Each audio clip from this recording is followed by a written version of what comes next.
Ireland, 1895. A young woman vanishes from a small cottage built beside an ancient fairy ring.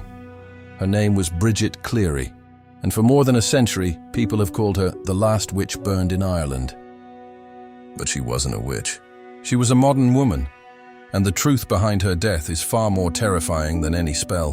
Bridget was 26 years old, a dressmaker and egg seller, earning her own money, rare for her time. She even owned a Singer sewing machine, a symbol of modern progress in a rural Irish village. Her husband, Michael Cleary, was respected, but their home stood on a ring fort, a mound said to belong to the good people, or fairies. That's where the old world and the new world met and collided. In early March, Bridget fell ill. The doctor called it bronchitis. The priest gave her last rites, but when she didn't recover, whispers began that she wasn't Bridget at all, that the real Bridget had been taken by the fairies and a changeling was left behind. They tried to drive the fairy out with rituals, forcing her to drink bitter herbs, shouting prayers, and holding her near the fire. The question kept coming, "Are you Bridget Cleary, wife of Michael Cleary?" Each time she answered, "I am."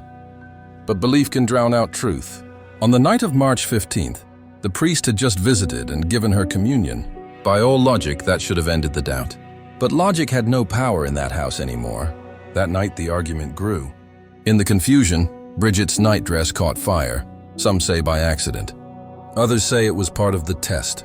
Michael threw paraffin oil, and in seconds, the flames consumed her.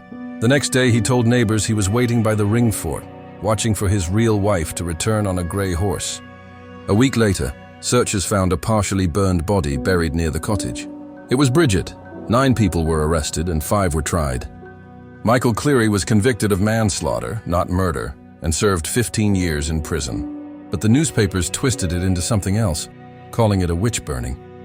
They used the story as proof that Ireland was still ruled by superstition.